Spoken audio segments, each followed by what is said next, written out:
పంచాయతీ చెప్తే సరిపోతుందా బర్తరఫ్ చేయాలన్నా? అంటే ఈరోజు ఈ రాష్ట్ర ముఖ్యమంత్రి గౌరవనీయులు రేవంత్ రెడ్డి గారు రోజుకి 19 గంటలు కష్టపడి ప్రభుత్వాన్ని నడుపుతా ఉన్నారు. గత ప్రభుత్వంలో జరిగినటువంటి అనేక తప్పిదాలని, అనేక అవకతవకల్ని సరిచేస్తూ ఈ రాష్ట్రాన్ని ఒక విజన్తో ముందుకు తీసుకుపోతా ఉన్నారు.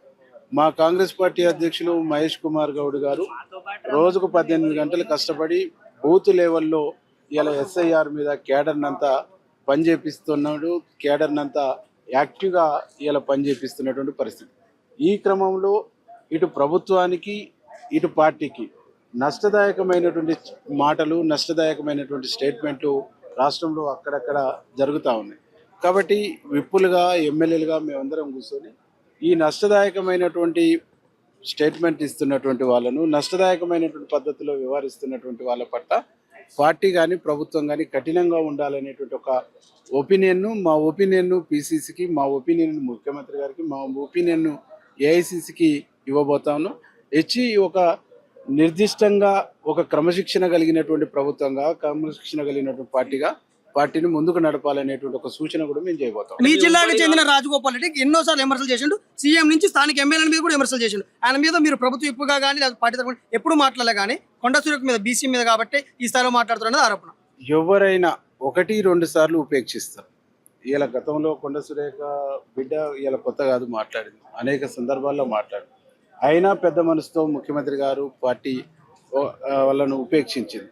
మేము ఇట్లాంటి ఒక మెతక వైఖరి ఉండొద్దు, కఠినంగా ఉండాలనేటువంటిది మేము కోరబోతున్నాం. దానికి కొండ సురేఖన ఇంకోరా అనేటువంటిది కాకుండా రాష్ట్రంలో ఎవరు మాట్లాడినా కఠినంగా ఉండాలనేటువంటి అభిప్రాయం చెప్పబోతాం. సిపిఐ నారాయణ మాట్లాడుతూ రేవంత్ రెడ్డి మంచిగా పని చేసుకుంటూ పోతే ఏముండదు, మంత్రులు కానీ అధికారులు కానీ భయపడతారు, ఆయన ఫస్ట్ మంచిగా ఉండాలంటున్నా. అంటే సీఎం రేవంత్ రెడ్డి అవినీతి చేస్తున్నా?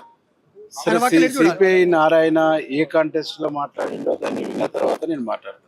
మేము మా ముఖ్యమంత్రి రేవంత్ రెడ్డి గారు చాలా బాగా పనిచేస్తుండు, ఒక ఆదర్శంగా పనిచేస్తుండు, ఒక నిజాయితీగా పనిచేస్తుండు, ఒక నీతివంతంగా పనిచేస్తుండు.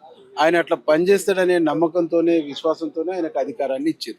మీరేమో 10 ఏళ్ళు అధికారంలోకి రావాలని చూస్తారు, కానీ ప్రతిపక్షాలు విమర్శించాల్సిన ఒకరి తర్వాత ఒకరు మీ పార్టీ నేతలే విమర్శించడానికి ఎట్లా చూడాలి? ఈరోజు మా నాయకులు, మా దాంట్లో కాంగ్రెస్ పార్టీలో ప్రజాస్వామ్యం ఎక్కువ. ఆ ప్రజాస్వామ్యం అంతర్గత వేదికలలో ఉండాలి, బయట మాట్లాడొద్దు అనేటువంటి ఒక సూచననే మా పార్టీకి చేయబోతా ఉన్నాం. అట్లాంటి కంట్రోల్ చేయాలనేటువంటి మా పార్టీకి చెప్పబోతా ఉన్నాం.